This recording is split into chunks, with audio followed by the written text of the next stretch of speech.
All right, so Kim Shapira is my guest today on the Just Jenny podcast. She is the creator of the Kim Shapira Method. And if I sound a little nasal, I was just crying for a minute, which is kind of appropriate because um, Kim is a registered dietitian whose approach to weight management and weight loss is, to me, kind of one of the best there is, I think, for people. Like, I'm a big believer that you have to figure out the plan that's going to work best for you. But I think of all the people out there doing the weight management thing, Kim, I think your plan is probably the most universally um, accessible and able to work for most people. Yeah. And I was talking to someone today, and this will probably air after this article comes out. And I have no idea what the article is going to look like, but I was talking to someone from the New York Times about like intuitive eating versus diet culture, this whole like crazy back and forth that's been going on. And I said to her that she should reach out to you because I thought that your food plan, your concept, and your Kim Shapira method was the closest thing that I would believe could get someone to be like an intuitive eater, but not have to gain weight while finding their way in that direction.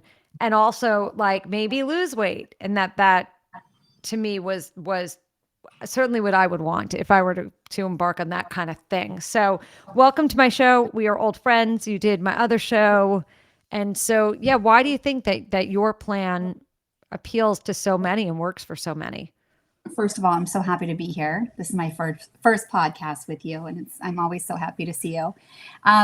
Well, as you know, I have been in practice for 25 years, Yeah. and I had my excuse me, my eyes set on helping people get healthy. And so I did that by putting people on diets. Yeah. And then they started failing almost immediately. And Failing because they would lose weight and then gain it back. yes. Yeah. Or And they so couldn't when continue the weight loss. Like you get to that point where you're stuck. Yeah, and actually that's such a good point because people are very short-sighted. They look towards the diet as weight loss. And so they're successful or the diet is successful if they can lose weight. And nobody sets their sights on the after. And I have always thought about the day after, the year after, what's going to happen. And so immediately when people started telling me that they were going to gain the weight back or, you know, showing up and gaining the weight back, I Yeah. thought, okay, I'm failing here. And of course, intuitive eating had been around at this point, and so had Janine Roth. I think she I was like the loved her. pioneer. Who I doesn't? Let me tell you something. I used to the first time I read When Food is Love, Oh, I think it was right after college, maybe, or at the end of college, or yeah, the first time I read it, I just cried because all the things she talked about, like, I don't know, getting fast food and then eating it in your car and throwing it away in a dumpster so nobody would know that you ate it. Who hasn't done that? Like that yeah. was so I couldn't believe someone else did that. I mean, she touched everyone's pain points. Yeah. Everybody's pain points were Oh in my that God, book. yeah. Yeah, I mean, I'm still like visualizing when the first, I think, line or first chapter, she says to the mom, let your kid carry around a pillowcase and let him fill it with candy. And I bet you he'll stop, sneaking candy. And I'm like, oh my gosh, she's absolutely brilliant. She is, but the problem was for me Go on. that didn't work because I tried to kind of get into it a little bit. Like I tried to do that, not judging myself and taking away the shame and just eating what I wanted. It was at the very beginning of kind of not for her. I don't think it was intuitive eating for her as much as it was sort of like rid yourself of the shame. And if you don't have the Yeah. shame and you give yourself permission, then you won't want to overeat. And that really did work for her. There was a whole and connecting the dots of food and love and all of that I thought was really vital. And I think she's a genius. I think she's Genius. like just incredible. I felt so seen and Yeah. so less alone. But I didn't find a solution. I didn't find a I didn't solution. either. I Yeah. didn't either. But I started to kind of see where I had lacked in my education. Okay. Yes, And because you've said before that, and I find this unusual that you don't have food issues. I'm not sure that I fully believe you. okay, I'm going to Not in take a that back. Let's take it back. Everybody has food issues, including me. Okay, because not that I think Yeah. you're in a duplicitous way, not telling Yeah. or in like a, but I Yeah. don't, I've never met someone who goes into this line of work. I was saying to someone the other day, like I spent my life saying I'm never going to talk about my weight. I'm never going to get into my weight. I'm never going to do this. I'm never like my whole life because it was such a focal point with my mother. And then after I finally lose weight 12 years ago, it's like in every goddamn conversation that I have. And which makes sense, of course, because it's going to be with me for the rest of my life and I just have to deal with that. But Yeah. I don't think I've ever met someone who went into being a dietitian without some, even if it wasn't that you had a thing, but then maybe there was a family member with a thing, or maybe there was There wasn't. There right. wasn't. So I wonder what it is. Well, I know what it is. And Yeah. actually, I was just having, I just got together during Thanksgiving week with all my high school friends, and we were just like laughing about where we are in our careers. And I was so able to pick my career early on because I was a sick kid. And Oh, remember, we developed triggers in the first 6 years of our life. And anytime something traumatic happens to us, I spent 1986 in the hospital having reconstructive surgery multiple times. And then the next 4 years, every Wednesday going to UCLA. for And your belly, for your gut, yeah, for like it was a few various minutes. things. Yeah. Okay.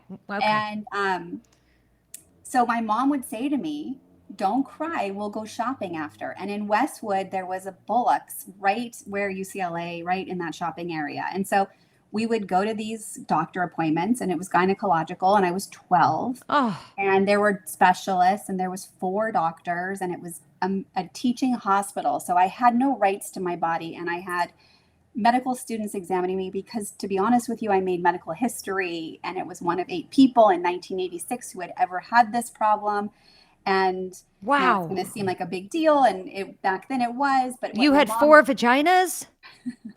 that would have been even no, I didn't. Okay. And it's I'm nothing only like kidding. I don't care. Obviously, right. Doesn't matter. Yeah. I'm just kidding. So Yeah. what had happened is my mom would say, "Don't cry, we'll go shopping." Yeah. And so I would spend the entire miserable, unbearable, painful appointment thinking Right. about Bullocks. Right. And instead of acknowledging the pain, And thank God I had that coping mechanism, because right. even in my mind, in my 49-year-old mind, I think to all 3 of my daughters, God, that's so traumatic. That's like, I can't believe I was a shy 12-year-old experiencing that. Yeah. And Oh, so, yeah. And so all I wanted to do was be healthy. And there is why I picked a career with food, because I wanted to be in the medical profession, and I knew food could make or break your health. yeah. And I was so sick of being sick. Yes. Yes. Yeah. Well, yeah. I mean, that's fair. I mean, that's a Yeah. lot for a kid to go through. And I wonder if there was also part of you that being taught almost to deal with the pain by numbing yourself with the thoughts of shopping and then Yeah. essentially using shopping in that way, because that becomes then a mechanism. Yeah. I feel yucky, maybe I should shop. Which Oh, it if you, wasn't even that clear. It was every emotion led to shopping as a great idea. right, Every emotion. that's Yeah. disordered in and of itself. Of course. But when people would say to me, I mean, I wrote every paper on Nordstrom's half yearly sale, and like the waiting for the doors to open and the sound of the cash registers back then. I mean, that was the loveliest sound I'd ever heard. My sister threatened me once and said, Nordstrom's has blackballed you because you shop and return. And I'm like, oh my gosh, is that a thing? You I know, believed her. It's amazing. Yeah. what a what an older sister. Uh-huh. So yeah.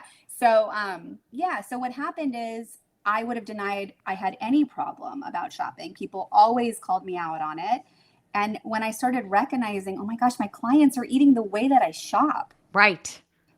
So there was Janine Roth, there was intuitive eating, and suddenly there was psychology, and suddenly there was neuroscience, and then there was quantum physics, Yeah. and there was mindfulness. Yeah. And so I started putting all this together. And as I started healing my own self with shopping, and it really started with my mom, because she's so funny. I remember trying to get off the phone with her very quickly to run to Bloomingdale's because there was something I had to have. And she's like, Kim, there's a sale every day. And I was like, that can't be possible. That can't be possible. Right. And then I realized, wait, there's food on every corner. Yeah. What are my clients so worried about? Yeah. They literally could get food on any corner, in any market, at any time, almost 24 hours a day. And it was such a relief for me to know. And then I kind of watched, and Bloomingdale's did have a sale All the every time. single day. And you Yeah. really don't need to have everything at every moment, even though we feel like we're going to die if we don't. Right. And the eat half and put it on hold came from, I don't need to buy it. What I need to do is put it on hold, walk away. And if I'm still hungry for it, That's right. I come back. Yeah. And Yeah. so really it is just how I healed myself in shopping. And even like Thanksgiving and Black Friday, I had to check myself. What am I doing here? Is this extreme? Is this because, and then, what was the reason? And really I needed suitcase, I needed certain things. And then I was thinking this week, God, I haven't bought anything. And I didn't even think about it. So Black Friday really was just what I needed. Like I'm still doing the check-ins. Yeah. But I think those sort of things lifelong. Yeah. And maybe as you get farther along and like whatever is your journey. progress, Right. Yeah. Right. I would always say progress looks different for everyone. Yeah.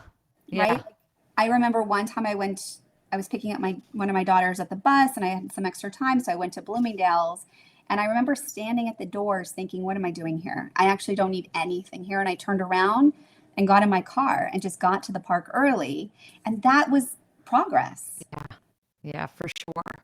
For Yeah, sure that was progress. Probably 8 or 10 years ago at this point. Yeah. And so you realize that could translate into your plan, I guess, because originally did you just put people on a classic calorie reduction? Because I was trying to explain to them about 90s, actually even 90s, in even 2010, 2012, when I lost weight in 2010 and 2009, we were still eating lower fat. We're still eating higher carb. We were calorie counting. I think calorie counting was quite popular in 2009 and 2010. That was at sort of the keto movement was still growing, but it was still Atkins. It wasn't called keto. It was still called Atkins. And that was one way people lost weight. And then calorie reduction was the other way people lost weight. Yeah. And there wasn't much emphasis on how nutrient dense any of it had to be. It was just like calories in, calories out, but it wasn't labeled that. Yeah. I did care about nutrient density because I cared about making people healthy. Okay. More than they did. Sure. But I was all about the diabetic exchanges. Yeah, which is very important. I mean, the food pyramid, as I remember it to be, to me, is not like, it does not symbolize or signal wellness when I see it. Because, and by the way, it's how I like to eat. Give me all the bread. I mean, give me as much of those 6 to 12 servings of bread. I'm happy, but not my body's not that happy. It doesn't really work for me.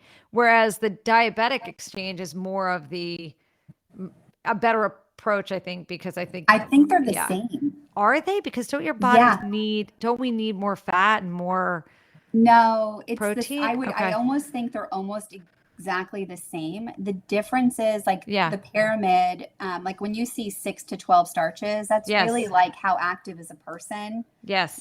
How sedentary is a person. And then what is the serving size, right? So 6, that would be like 2 at each meal, right? That's normal, or, maybe feels restrictive for some people. But then when you look at diabetic exchanges, I was putting people on 50 to 55% of their diet coming from carbs. Right. So half. Yeah. Okay. Right. Because that's where the nutrients are that was necessary for fiber and antioxidants and calcium. But your carbs were, see, and this is where I guess it gets into the weeds a little bit with nutrition, and you're a registered dietitian, because when someone hears the word carbohydrate, they think bread, pasta, rice, potato. But the truth is broccoli has carbohydrates, fruit has carbohydrates. There's carbs in everything. And milk. And milk has carbohydrates, right? And like, so really carbohydrate's a nutrient. Right. inside the food. Right. And if you look at the word carbohydrate, people are missing that it's hydrate, and we cannot hydrate without it. Right. Because it brings water to the cells, right? That's why you can We sometimes bloat after you eat a lot of carbs. That's 100% right. And you can't absorb water without it being attached to sugar. It's just that simple. And we need water. We need water. And so you can, you can't get fiber and B vitamins from fruits and vegetables, not the same amount. And, we need 25 grams. Okay. So so what do you tell your clients because your philosophy of eating only what we love, Yeah. and we have time to get into all the steps. So that's what the podcast is really fun because I have no governor on the timing of it. So you could talk as long as you want. But if I think about it, eat only what I love, well, then some days I'm going to eat only cake and I know that's not good for me. So Okay. yeah. The problem is the shame and you saying it's not good for you. Well, it's not good for me because it makes me feel like crap. I mean, it's Okay. not that And so that is why the rule works. Okay. I'm so glad we're breaking this down. Okay. So yes, I'm a registered dietitian and my goal is to make every single person as healthy as their body can possibly be. Yeah. What that means is if you eat what you love, first of all, you're not eating what you love after you ate what you think you should eat. So now, okay, so let's say somebody thinks they should eat chicken and broccoli, but they really wanted cake. Right. If they eat the chicken and broccoli and the cake, they're going to screw up their metabolism and eventually gain weight, continuing on this path. Because they're not hungry for both. Right. And not being hungry for both means they don't have room in their body for both. So their body then interprets that as, oh, Kim must be entering a famine. She wants us to store this. Yeah. By the way, there was so Evelyn, no, Elise, not Evelyn Triboli, the other one. Elise Rice. Yeah, was on Molly Carmel's podcast like a year or so ago. And Molly's like, well, what? So you just eat whatever you want. And Elise said, no, if there's a morning that I know I'm getting in the car and I want cake, but I don't want to crash. So I'll have the cake with a banana and peanut butter. And I'm like, what? Like, that's crazy talk. Like, to me, it sounds crazy to me too. Right. Like, that doesn't make any sense. She was trying to make it like a wrapper because that whole intuitive eating side, that's not the answer. Like, if you're going to have the cake, have the cake, but it's not like, right. And like, again, back to the Janine Roth and the intuitive eating, that's like a place to start. Right. Like, I think like mine encompasses it all, but it's really a place to stay in. Well, because yours has fail safes. Yeah. So and that's what I like about it conceptually. Yeah. Is that, and even if you're in sort of the place where you are in maintaining your weight and it's not about weight loss or weight gain, you are very clear, like, okay, we'll take the rules of the Kim Shapira method or the tenets of the Kim Shapira method and do 5 out of the 6, or I don't know how many you have anymore. We're going to get into that. And then so you'll probably not lose weight. You'll stay the same. But if you only do 3 out of the whatever, you might gain weight. Like, it's a very interesting Right. But wait, philosophy. we have to finish this fail safe with the eat what you love piece because it's like crucial. Yes. So let's say, like I say, eat what you love. What the lesson you're supposed to learn there is that you shouldn't label food as good, bad, healthy, unhealthy, right? You should just call food food. Like, all food is a banana. Okay. And you should be hungry when you eat it. Okay. Now, let's say that banana or cake in this instance makes you sick. Now you have an opportunity to say, maybe I should try a different kind of cake because that one that I love doesn't love me back. And I'm trying to make my body balanced and feel great. Yes. Yes. So it's not no to cake. It's just finding the one that makes you feel good. Yes. Yes. And and also this idea of eating only when you're hungry, which because that also can get complicated, which is why I say it's a fail safe, because I don't know that we always fully know what our hunger is or why we have our hunger and what like what's actual physical hunger versus emotional hunger versus a combination of the two. Right. I can't tell if my computer is frozen, but I'm trying to show It's you hand. not. Oh, it's not. Okay, No, you're interesting. perfect. Oh, Yeah. good. Okay, so think about like there's Jenny right here having this human emotional experience. In the middle of her palm, because this Yep. is podcast, but yeah. This is, yep. And then, oh, it's not an, okay. And then over here on the other palm is her body, right? So we're separated, our emotional experience and our physical body. So the reason you were confused is because I have the audio goes everywhere, but for people who want to support the podcast and want to see video, they can sign up for the Patreon. So there's a Patreon they could go to that's Jenny Hut and then pay for video of the podcast, but everyone gets the audio. So it's both. Okay, got it. Okay, so just so we're clear, I'm separating your emotional self from your physical body. Okay. But your physical body really does react to your emotional self. Got it. Okay. And so in less than 10 seconds, it triggers almost 3 different organ systems and then responds. And so just like if you're tired, just like if you're hungry, just like if you are nervous or if you have to pee, all your body sends you cues all day long. And so sometimes when we're emotional, we can't feel what our body is telling us because we're a little shook. Yes. And so it's at that place where you have to take deep breaths and get your mind back in your body, right? You have to get your emotional self in your body and almost think of your mind as a liar. Your mind is a liar. It's telling you things because its job is to help you survive in the most pleasurable way. It doesn't like to be uncomfortable or sad or anything. It only likes to have pleasure. And so it's going to give you 60,000 thoughts a day in response to whatever you see, smell, feel, and hear to make you have more fun in this moment. Yeah. And so you kind of have to look at your mind and think, okay, what do I want? I want to feel good. What is my mind telling me? And then you have to recognize that might be a little bit of a lie. Let me check in with my body. Yeah. If you're leading from your mind, you're doing it incorrectly. But if you're leading from your body, you're doing it right.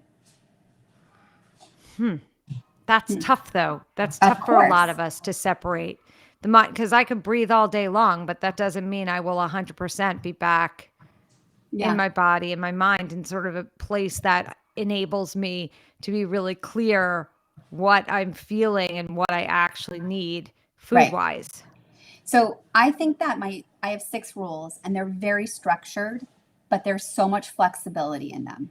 And I could equally say to you, I need you to have fierce compassion around food, but gentle compassion with the way you think, right? So you need to be fierce in your conviction where you have hard no's and hard limits. I try my best to be in my body and recognize if I'm hungry or not. If I can't tell, I pay attention to my thoughts and I'm gentle with myself. Now, just like I've had lots of trained behaviors where I thought shopping was a great idea for any given reason, I kind of have to have compassion where I say to myself, I know why you're thinking that, mind, but right now I'm actually safe. Right now I'm nourished. I don't actually need any more white t-shirts, right? And when I can recognize that I'm physically hungry, I know I can go get more food. Right. So it stops you. I used to have this rule that I wasn't allowed to eat if I was sad. I used to have this rule that I would stop myself from eating if I was having some sort of highly charged emotion, sad, elated, any of that, because it would cloud whether or not I was actually hungry. And I'm not as good with that anymore. Like I'm not as I'm not as able to really stop to not eat if I'm not. How do I explain it? Like if I'm also hungry and I'm sad, I'll eat. There was a time that I would not eat at all, even if I were actually hungry while I was sad, because I was like, you cannot conflate the two.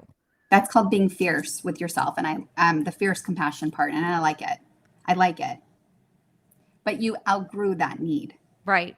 Yeah, no, for the most part I did. Yeah. I mean, I have to be, this year has taught me so much, 2 years, in compassion for all of it, because life gets in the way sometimes. And if you don't have flexibility, like I'm not sure that any of it is good if you don't also have the ability to give yourself grace and be flexible. Right. And yeah. But what you said is true is that, excuse me, you're able to detect now if you're hungry, but you also can be sad. Right. Right. It's, Yeah. Yeah. Now I yeah, can. Yeah. right. And But that's yeah, important. let's go through the 6 principles because I think, as I said, I know you've been working on this forever and you have a book coming out in the summer and you've kind of really refined what the 6 tools or tenets or rules or principles I are. call them rules. You don't like that, do Okay. you? I don't like rules. I find Tell me rules. why. Well, because even though I'm pro diet, I'm not pro restriction because Yeah. I really look at the concept of dieting as not the concept of restriction. I look at it as a choice to reduce calories or ultimately wind up in a calorie deficit because it's what I want to do for my body. So it doesn't feel punitive. It feels empowering. And in a reasonable way, not in a let's go starve ourselves kind of Yeah. way. But whenever somebody puts rules in front of me, I just want to break them. I know. Like my psychology does not do well with authority. And the trigger that is there behind it is on purpose, right? I could have changed it a million times, but the thing is that you have to train yourself, which is why you have to have these rules. You're in training, and then what Okay. happens is they slip away and they become values. Okay, and that's fair. By the way, that's fair. I don't really like I believe in limits and boundaries. I just call them limits and boundaries rather than calling them rules. Okay, so I have 6 limits and boundaries There we are. that will Yeah. become your Perfect. value system. That works for me. Yeah. It's totally weird, but it's like if somebody says you can have that, I'm like, sure I can. Watch me. Yeah, yeah. But I love the opportunity of seeing where I'm triggered and then finding Yes. ways to like not be. I love that. That's the whole game of like, am I the asshole? Whenever you can identify when the problem is you, that's good because it's fixable. Yeah, that's so funny. So I'm just going to send you a text every morning. How are the rules? Just to see how Exactly. you. Just to see how I react. Is that perfect? Do it. Uh-huh. Yeah. Okay, so the first one is to eat when you're hungry. And that means that you have to be in your body. You have to know what your body's telling you. And then you start with your normal portion. And right there, that's a little tricky for people too, because they don't know what normal portion means. Mm-hmm. And it's not the amount that the chef prepared for you. It's also not the amount on the box of a label. It's what you would normally eat on any given day. You take your normal portion and you cut it in half. Okay. And like it's like when you brush your teeth, like you can't just run and brush your teeth. You have to like pause, take the cap off, you have to put water on the toothbrush. All these things have to happen first. And so the rule has these pauses. They're built in. Am I hungry? What's my normal portion? Let me start with half. And let me wait 15 minutes because that's the physiological amount of time it takes for your food to hit your stomach and to tell your mind you've had enough food. Yeah. Yeah. So it's just these gentle pauses that, if you do it right, is what causes the weight loss. Right. And that makes sense because if you take out your avocado toast and you're used to having 2 slices of avocado toast with a whole avocado, and Yeah. then you put aside half the avocado toast that you've made, then you could sit with that and maybe 3 of the 4 days, you really do only eat half. Yeah. There you've just limited your calories. Right. And that's where the flexible piece is. Right. Structure in how you do it and flexible in what you eat and how it plays out. And Okay. some days, like you said, you don't need it all the time. And that's like most people, since we live in like this automatic lifestyle, we're doing the same thing we did about 49% of the time. Right. Right. Right. Yeah. So we just don't want to, repeat what we did yesterday or what we ate yesterday because we're in a different day. We don't know what we need. Right. We don't need to worry about it. Right. Rule number 2 is to eat what you love and to love and make sure the food loves you back. Yeah. Yeah. Right. Because that's that can be the tricky part, but I wholeheartedly agree with it because different food makes you feel different ways. Yeah. So acknowledging that and then make your decision. Right. Right. But first make sure you're hungry and then Right. start with that. Yeah. Okay. Rule number 3 is to eat without distractions. So there's the emotional part Yep. There's the food that is in front of us, and our mind is screaming at us to eat it because it's more fun to eat it than to ignore it. And we also eat for hunger. And at this point, I only want it to be for hunger. Yeah.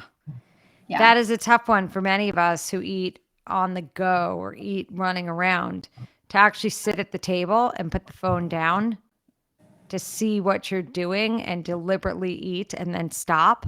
Yeah. It takes 1 second to check in and see how badly you have to pee, and then make the decision if you're going to go now or wait until the end of this podcast, right?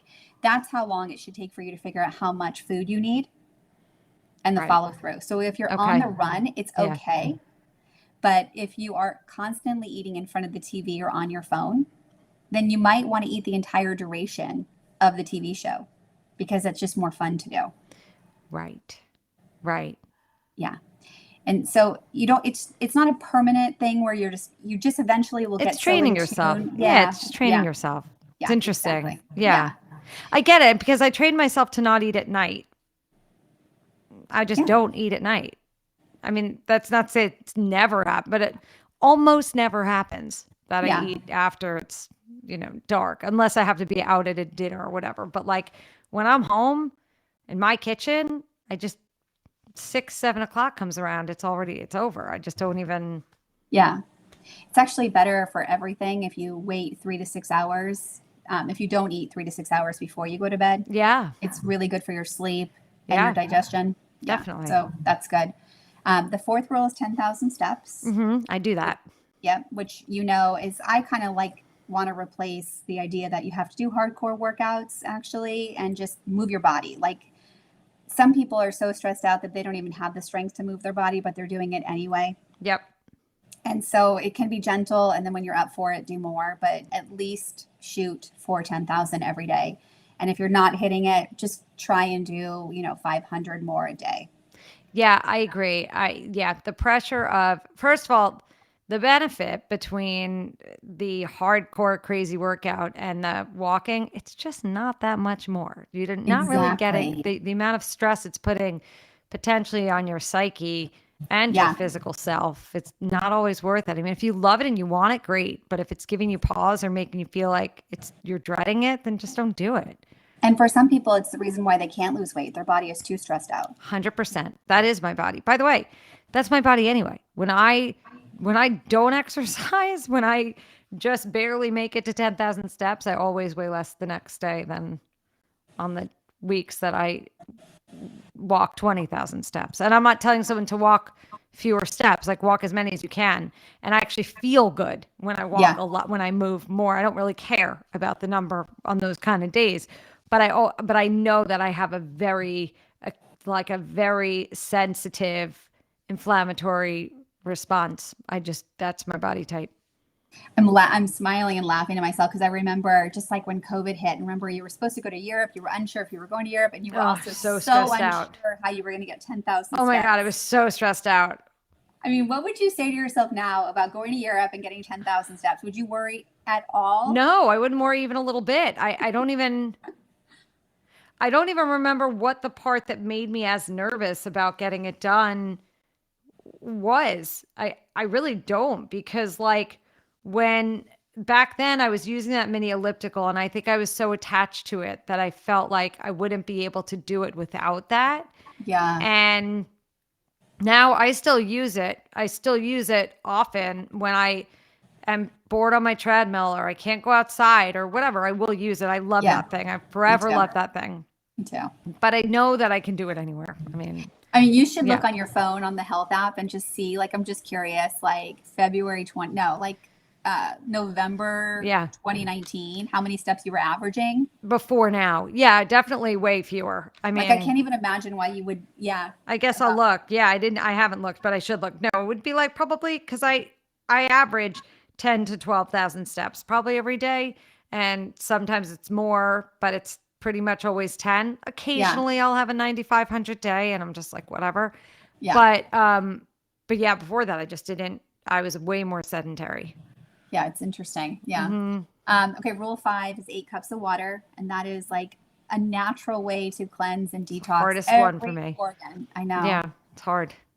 I just forget to drink. But you're also talking the whole time. Like you have to be so, Yeah. yeah, very mindful. I try to keep water bottles near me I know. because I still think you should be drinking through a straw. Only because it's like just why? so much more convenient for you to grab a straw Do you think while so? you're talking. Yeah, you could be sucking down while someone else is talking. I guess. I don't know. All right. I mean, that's, I just have to keep water around me. I'm good if I look for it. Yeah, I don't know. Maybe think about it. Okay. And then the last rule is 7 hours of sleep, which kind of happened.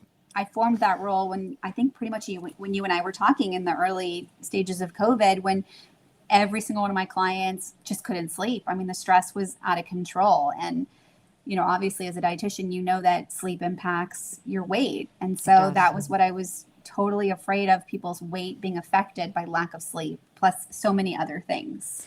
Yeah. It was such a strange time. And Yeah. but And now, how are you managing sort of like, because these rules, they work when we feel great, but like life happens. So perimenopause for many of us compromises sleep. That's like yeah, a real thing. that's that fierce compassion, right? Like I want to be able to do all these rules and feel good in my body. That's my number one thing, is not to feel sick always. Right? That's why I picked this career, and that's what I will always like work towards. So I have hard limits with myself about, maybe one day I got 6,000 steps. I don't let 2 days go and, happen in a row like that. Maybe But what if you yesterday. can't sleep? What if you can't sleep? Okay, What so if you that's a can't? really good point. Like, I do think there are supplements and ways to support Yeah. almost any problem going on with your body. And so I have so many suggestions for people who have problems falling asleep or people who have problems staying asleep, right? And so and then even people who wake up groggy in the morning.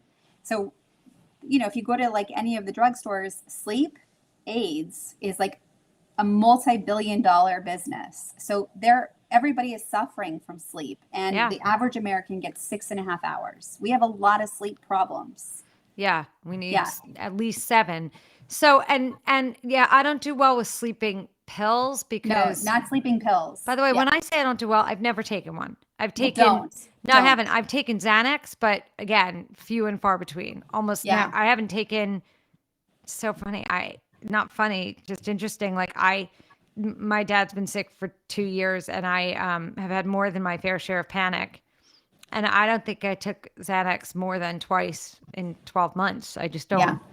I don't like to be reliant on it. I don't judge anyone's being reliant on it. It just, for me, always feels like it Yeah. lasts longer in my system than maybe it should. I wake up I drunk feel if the I take it. same.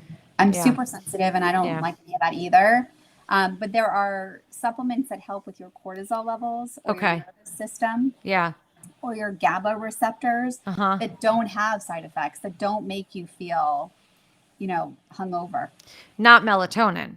I don't love I melatonin. don't love it either. It gives me, and valerian. Valerian root gives me very, No, very, very vivid, weird freaking dreams. So I don't like that.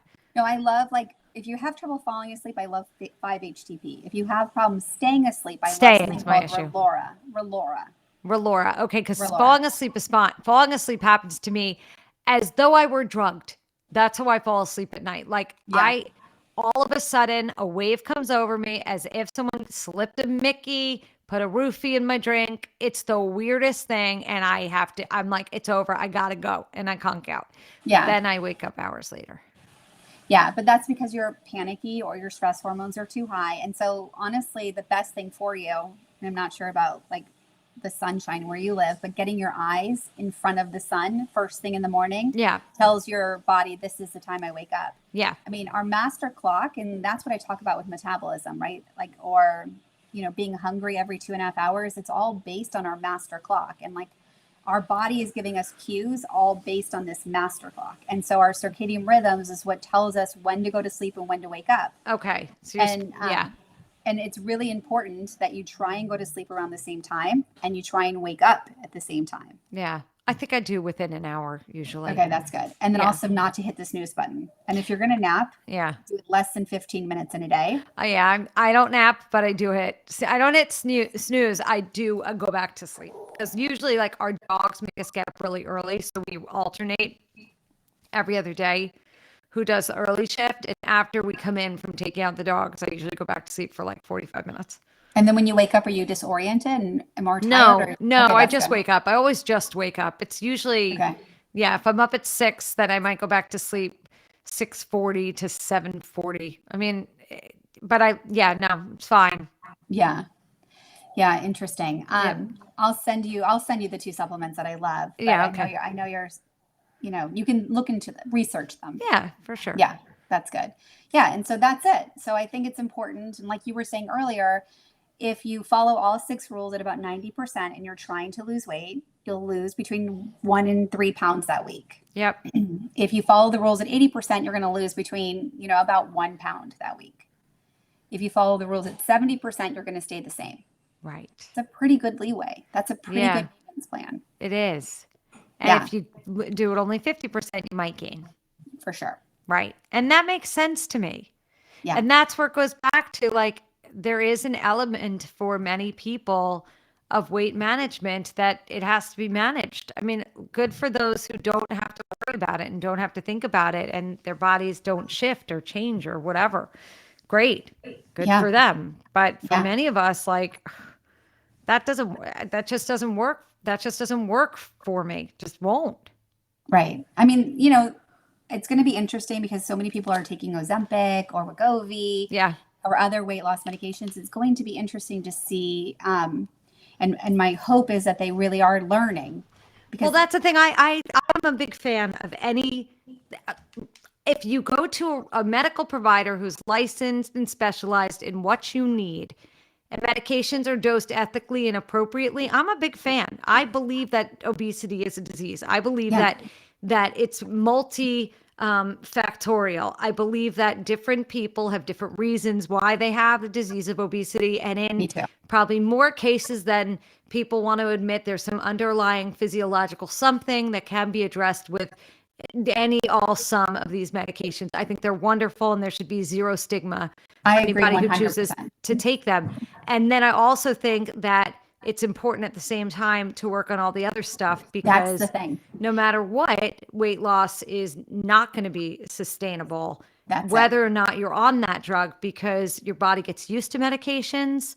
And even if you're on a medication lifelong, your body gets used to medications. And if you don't Yeah. do sort of the other work associated, not only will the efficacy drop, but you'll gain the weight back because you're not putting the other things that are so I mean, necessary to be in place. Like, that's why exercise is also so important for anyone who has lost weight, regardless of way of doing it. If you lose yeah, a lot of weight, whether it's because you drank only a milkshake once a day, or right. you ate low carb, or you did Weight Watchers, or you took Ozempic, you will not have sustainable weight loss without 60 minutes of exercise each day. Now, that could be from just walking like you tell us to do. Right. And by the way, the facts are to lose weight, it's 90% what you're eating. To stay the 10%, same yeah. weight, it's 50%. Exercise, 50%. Yeah. I know that to be true. And Yeah. I don't really acknowledge that in the forefront of my brain because I never want exercise to be a mandate and I only want it to be a joy. But I As it should. know that when I don't exercise, ultimately it's not long term, it's not good for my body. Right. Either is lack of sleep. So like Right. lack of sleep and not moving your body really cause you to have a lot of oxidative stress going on in your body, which then actually is now proven to make us less motivated to make good choices. Right. That's fair. I Yeah. could see that. I mean, stress in general can make you Yeah. less motivated to make good choices. And this is a very interesting time in my life. I'm trying to look at myself as almost a science experiment because when I last lost a parent, talk about a good time. I was heavy and I got even heavier after I lost my mother. Mm. And only in that first year. Like after yeah. And then I started losing weight about a year after, little more, yeah, about a year after, or a little less, yeah, no, a year, probably a year after she died was when I started to lose weight. And then at that point, I guess I was at a point where I was ready, but I was a whole my whole physiology was different then. So now it's all really strange to be back like in the thick of a grief process and so many different things going on at once. Like my stress level is only not, it's only a little less high than it was a week ago because I'm not worrying that my father's going to die because he died. Like Right. the anticipation of it was brutal. And the sadness of it is horrific. But I'm much more equipped to deal with the grief of it and the stuff I have to deal with now than I am equipped to deal with the not knowing or the anxiety of it. Yeah. So, but it'll be interesting to see how my body responds and how I respond overall. Well, you're Yeah. stronger and you're smarter and you're more Right. mindful. Yes, And definitely. there's that gentle compassion. So even if you remember grieving with your mom and the way that you did it, Yeah. and that thought comes into your mind, it's just you being gentle with yourself, saying, I know why you're here. I see you. I also have different outlets. I mean, I did things Yeah. then that I would never allow myself to do now. So Yeah. I know what I have to do to be okay and how I have to do it, whereas I didn't know then. Yeah. I mean, you're so strong. I don't know that I'm strong. I think I have my own like grief toolkit that for me I know works. I know I have to get up each day and I have to go to sleep each night. And whatever I can get done in addition to that is great. And usually it's everything. Yeah. But I don't give myself any pressure. Yeah. As you shouldn't. Can't. Uh, Kim Shapira Method, kimshapiramethod.com. You can follow Kim everywhere. And the book comes out in the summer. And the July. title Yeah. and the title is, This is what you're really hungry for. I like that because it's gonna get people to be more clear about what's Yeah. going on. Yeah. Yeah. It's Well, good. you know that Thank I you. think you're so good at what you do. Thank you. I think you are too. Oh, gee, thanks. Thank you for being on the podcast. Thanks for having me. I'll see you. And you guys, you can follow me at Just Jenny Hutt on Instagram and TikTok at Jenny Hutt. Please share the podcast, download it, listen to it, rate it, share it. That's really helpful. And I will talk to you again tomorrow.